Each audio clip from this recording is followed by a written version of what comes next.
What's going on, everybody? So, kind of late in the day to start this project, but we started grabbing materials for it yesterday. Now, this is our flatbed trailer. I use that for hauling a lot of the heavy equipment that's over there, including the skid steer, things like that. But I also do like a lot of pickups. Usually it's logs. These are just some old carrier beams from a mill building that we just recently pulled. And basically what kind of sucks about this is you're either doing this by hand, which is not very fun, or we do have a winch. And because this used to be like, I think it was used for, hauling vehicles before, so it has a receiving mount for our electric winch.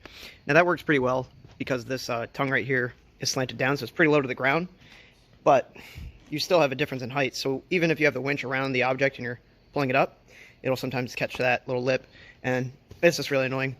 So basically what we're going to do, and I got this idea from somebody that I follow on YouTube, I have a couple of things of just metal that I've been lying around upstairs, some more supplies over there, and we're going to build this gantry system that pivots. And so essentially the winch pulls the gantry back and you have your gantry tied off to the object that you're pulling on, and as it's pulling, it lifts it up and onto the deck. So that's a really vague description. I'll do like a quick sketch or something to actually like flush it out. But basically what we're going to do is we're going to break down all this material that, like I said, we just had lying around upstairs, and get something to work on this trailer. So alright, so I'm going to draw this out real time. Now here's the idea. We're going to draw the trailer from a side view, and this isn't going to be fancy, so forgive me. There's our wheels, there's the back end of the trailer here, obviously this is the front, the tongue end that goes to the vehicle. So what we're trying to do is we're going to build a gantry up like this, and again this is side view, so there's no kind of dimension to it, but we're going to run the winch, which has the steel cable, out to the very top of this gantry. And then from the top of that, you also can run, in our case, we're going to run steel chain out to, let's call it a log that's going to sit out here. And that would have kind of some kind of a choke on it.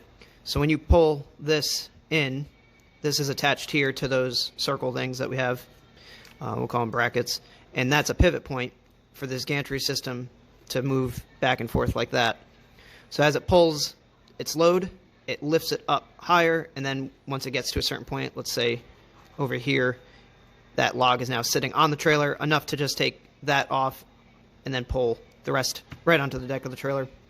So in our case, we have it's a 12,000 pound winch, so you have a substantial amount of pulling force, so you'll be able to actually pull good sized trees and, well, really anything that you want that could fit through the width here of the gantry. Now we'll do a back view. So this is facing the back end of the trailer. That represents, let's call it the tongue that pitches down from the end. So the basic shape of the gantry, we're going to go up, call that 45 degrees. Oh, jeez. I swear I can draw. All right, so we're going to do something like that. So here's the profile of the gantry. Now on the back end, going this way in space, that's going to attach to the winch, which would be in the front of the trailer there. If we do a quick perspective, winch sits here like that, and then this comes out to where your log's at, or whatever you're lifting. These are the pivots points, something like that. But yeah, so that's basically the shape we have to create with that C channel, is something like this. And I'm also thinking it'll probably need reinforcements, so we might have to do like steel plates over the joints just to really like beef it up. This, we're going to need some kind of a ring to clip into. So I'm thinking maybe like I have some really old shackles that are really thick, and we could probably weld those right into the C channel or figure out something like that. So yeah, so there's my really crummy drawings, but hopefully it conveys, if not all, but at least partial of what we're trying to accomplish here. All right. All right, so what I was just doing is playing with how we're going to mount it, because obviously, well, maybe not that obvious, but I do need this thing to be removable because it's going to be multifunction for picking up materials and for hauling equipment.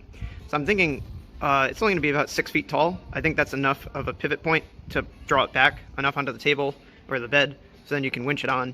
But yeah, so like I said, we really, we just went up to our supply upstairs and just found some random pieces. So to be honest, I don't even know where these came from, but they kind of look like pillow block bearings, which we had one of. But it's like I didn't have the other, and I'm not going to go out and buy materials for this. I'd rather use what we got. So what I'm thinking with these is that I can just drill and tap a grease port in, and we ended up finding a pipe that these fit in like perfectly. So it's going to give us a good pivot point, I also like that they have this tab where we can, maybe drill through the deck here, because this is just square tubing, and I could probably sink a grade 8 bolt through to the bottom, and this way all you have to do is just attach it with a bolt in and out, and when you got to get rid of this thing, you just lay it down and pull it off, or I should say, unbolt it. So we're gonna see how that works. One thing is that I'm almost 100% that this is cast iron. It's definitely a cast component, at least.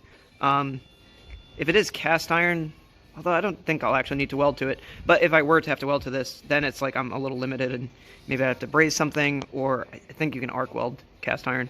But anyways, I think that's why maybe just a mechanical connection will work better.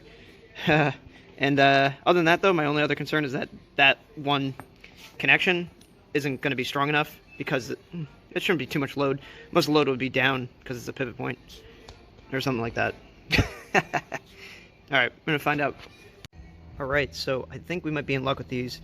I'm pretty sure this is like a cast steel component instead of cast iron. I'm judging that by kind of these long pieces that I got out of it, rather than, like, if you've ever drilled cast iron, you see it almost looks like little graphite pieces, if that's a apt description. But yeah, so one more thing I'm going to do is I'm going to take a grinder. I'm just going to look at the sparks. That's another way to determine cast iron from steel. Cast iron has it's like the sparks kind of are brightest at the end of where they shoot, but if you hit a piece of mild steel or cast steel, they're going to be the brightest right at the friction disc there.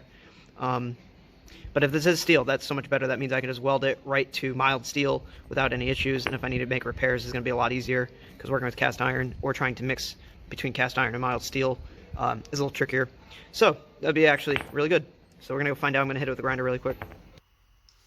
Alright, so I figure, or at least 90% sure, that these are cast steel and not cast iron.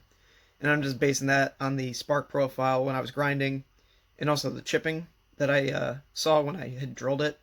So went ahead and also figured I'm going to weld up a mounting bracket that's going to go to the side of the trailer instead of mounting these pivot points right onto the top. And I think it's going to be stronger that way. It'll be easier to get on and off, and also you maximize the deck space by not having the gantry essentially sitting on top, but to the sides of the trailer. So I'd already prepped out the pieces. We just kind of held everything together to kind of pair it up and figure out all the dimensions. Nothing fancy here. We didn't draft anything out. We just kind of did it on the spot. So I'd already prepped the pieces, and you can see right there, I'm just chamfering the edges and removing the mill scale, because I'm using a MIG welder here, and you got to get it really clean. It's not like the arc welder, like a stick welder, where you can just blast through rust and paint and all that kind of stuff.